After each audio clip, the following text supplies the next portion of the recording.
what inspired you guys to start Innomesh Technology? Considering the region you're from, it's not a regular thing that you see young people engaging in. But in the recent past, the Arewa Tech Fest showed us that there are a lot of innovations going on in northern Nigeria. Yes. What inspired you to start Innomesh? So actually, we saw a lot of talents wasted. Actually, that's when we came together and we're like, all right, let's start a company that give developers like us chance to showcase what we can do, like come together and build something innovative and then find solutions.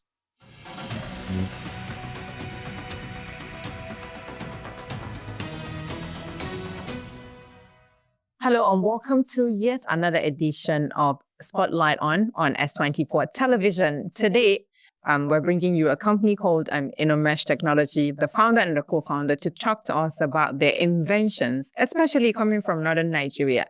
You know, technology is the new thing. We're all citizens of a global village, and it seems Africa is taking over from the Silicon Valley. And that's what we'll be discussing today. New technology in agri-tech, IoT, manufacturing, talk about anything technology. We're together with two persons from Innomesh Technologies Solutions, I believe, and it's the founder and co-founder who will walk us through what bettered this technology, considering the region they're from in Nigeria, where it's like the rise of technology. Welcome to Spotlight On. Thank you very much. How did you find your partner? Actually, he's a son to a friend of my mom. So he fixed her what do you call this incubator. So my mom was like, engineer is a good fit for your company. You can just go there and then maybe talk. Then we actually met. The first question I asked him was, do you know about real Budna? And then it's a board actually. It's a board for programming stuff. And then what's the sense of the potentiometer? And then he was like, yeah, no, bro. Like, then I was like, bro, you're the perfect person I'm looking for. And that's when we're like trying to build a simulator, the one I was telling you about earlier, a Cessna 172 simulator. So we had to cut the aircraft and then build something, change it to a working sim that pilots will can actually use. And then engineer was the only person that actually understand what I was trying to do. Yeah, all of my friends here like, bro, what are you trying to do, man? It's not possible. Then, but he understood where I'm going, and then he gave me the zeal, the courage to do what we want to do, and then we actually achieve a good thing. And then great. Are your agricultural spraying drones transforming farming practice for local farmers? Because if you see, most local farmers are not really utilizing mechanized farming. And then some goes to the farm and spray insecticide or pesticides, you call it pesticide, for after maybe farming, and there's a time that there are maybe insects and weevils that eat up their crops and stuff like that at the beginning stage. So in what ways do you think the agricultural spraying drones it's transforming farming practices, especially in northern Nigeria, where agrarian society, remember? So, you know, as I mentioned earlier, I'm into the robotics side. The OpenCV is when you use a camera for sensors. So we have the sensors. We have the terrain sensors. We have the LiDAR sensors to detect obstacle avoidance. And then we have this GPS and RTK.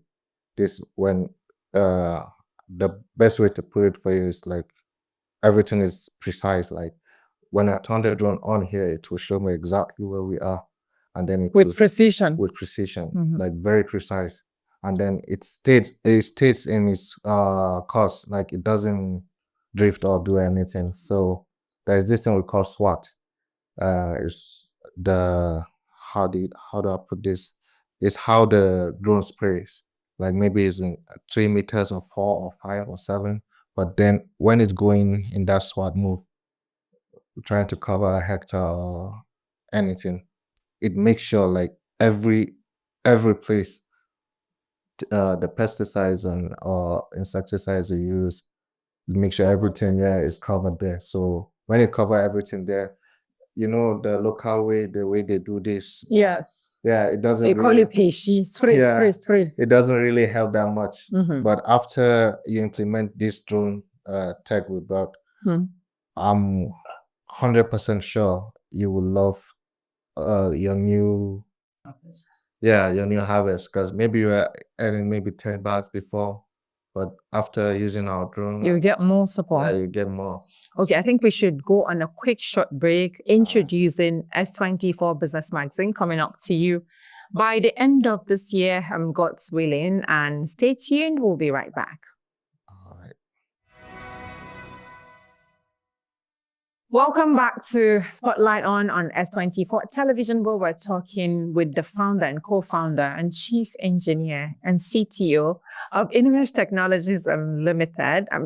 I'm not sure it's limited. It's limited. Yeah. And we've covered some areas of why they found this technology-based company, the vision behind it, what impact they've been making so far, and the community's response to what they did or they've been doing. So we get back right into the whole thing, and I'll start with you. Let's talk about your aerial light show drones sound futuristic, I mentioned earlier. So now let's go back to the way many African farmers actually farm. They're still operating mostly traditionally, because if you take a look at the statistics, let's start with northern Nigeria. If you go to a farmer in Kaduna, they still prefer to go and plow and do the traditional way of farming. And what strategies are you using to make drone technology accessible and affordable for them? Because when you tell a local farmer to invest in mechanized farming, they say, oh, we can't afford this, it's too expensive, it's for the elites, we can't operate, we need people to assist us, and blah, blah, blah, da, da, da. In what ways are you making it affordable and easily accessible for farmers? In Innomesh Technologies, we try our possible best to see we bring out these solutions as new as possible compared to how they are brought in From abroad? Yeah, from abroad. Mm-hmm. So, like in-house build, everything in-house build would be more cheaper than getting in something. Mm-hmm. So we try our possible best to see we build it in here, and in the next couple of years, inshallah, we will be developing 99% to 100% of all the drone equipments, the drone parts in Nigeria. In what ways do you see that feasible, considering the economic situation? The way people are accepting the Technology. technology. So it's showing a sign of impact. Mm-hmm. And our vision is to build everything in-house to reduce the cost of without getting components from abroad. Yes. You've got all of the technical know-how to do that? Yes, ma'am. We have. Okay. And we are trying to our possible best to put out the pilot program so that to enlighten the farmers. Yeah. So you've mentioned that Inomesh seems really committed to training and knowledge transfer with what you said about the young kids that you're trying to introduce to this technology. In what ways are you building the next generation of drone professionals in Nigeria? Because it's easy, if children are not interested in something, whatever you tell them, it will just come and go out. So in what ways are you building the next generation of professionals? So we try to put it in a way that it will be interesting. Mm-hmm. When you see something flying, you just go outside and look at an aircraft flying over your head. Mm-hmm. You will be like, what is putting this thing up there? Mm-hmm. Like, you are curious to know. Mm-hmm. So that's what comes into the mind of Young persons. what is this thing that put this heavy lifting crew in the air? Do you want to know? Yeah, for sure. So we try to bring them along, and it's a hand-on experience. When everyone here knows that when you're reading something, it doesn't enter the head. Mm-hmm. But when you're building something, in practice, fasting. Mm-hmm. So it's hands-on experience and the curiosity of the young mind. Mm-hmm. That's how we do. Do you have something to add to that? I think you said all of it. Okay. So you've mentioned sustainability as a core value for you. Yes, ma'am. And how do your innovations contribute to sustainable development and environmental responsibility? I know you've said something about it, but in a broader term, there is the whole global warming thing and all of this, and people are looking at sustainable energy kind of solutions that would not deplete the environment or be maybe hazardous to the environment. What do you think your innovation contributes to sustainable development and environmental responsibility? Like I said, right, the renewable energy. So our drone, given that the question you asked Engineer Alwali here about how we intend to use like help the farmers and stuff. So the way we're trying to put this is the farmers and the people of Nigeria actually can subscribe to Innomesh or any other government agency like that, then to bring a small solution, and then people can we can actually go to their farms to do the spraying, and then just buy airtime, and then we come do your spraying. So subscription based. That we know the risks, and we know that the company has the pilots and the way we know we will sustain like the renewable energy stuff. So everything will be, inshallah, will be just professional. Okay, professional in terms of sustainability. Let's talk about your leadership and growth journey, starting from 2021 and getting incorporated officially in 2024. In what ways has your journey evolved from a startup idea to a registered tech company? It was a little high, actually. Like any other startup, like we're still struggling, but alhamdulillah, and the journey was hard, but not hard, given that I had the chance to meet young talents and a lot of people that are very skilled. So that makes the work easier. So like I told you, we have team of different engineers, and like recently we're in this Google Dev Fest. There's a lot of engineers there, developers, and like you get to meet them, and then you get to share ideas. Yeah. So when you do have ideas and that align with each other, all of them, they come. Then when you have a team of let's say young boys loving a football club, they'll just be like shouting and just enjoying the moment. So that's how we do too when we're developing stuff. Like we just be like, we need to put this, then it's very Eureka moment. yeah. So we need to, so given like that made it easier actually. So yeah. So it wasn't that much. So what has been the most defining moment for Innomesh Technology so far?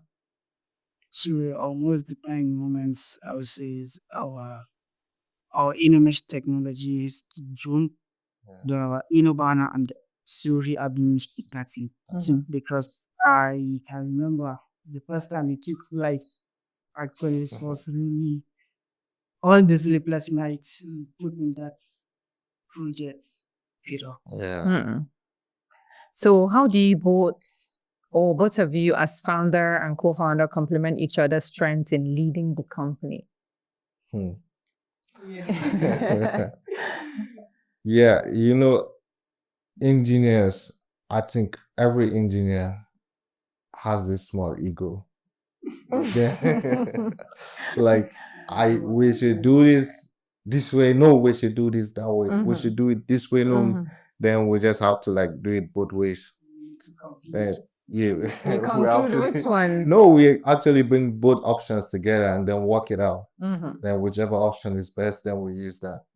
So that has the in the way that you're working together. It seems you've got something to say. Please let us in. Yeah. So as you said, that's ego. You know what I know what I'm doing. It's ego. So yeah, it has been a very nice thing.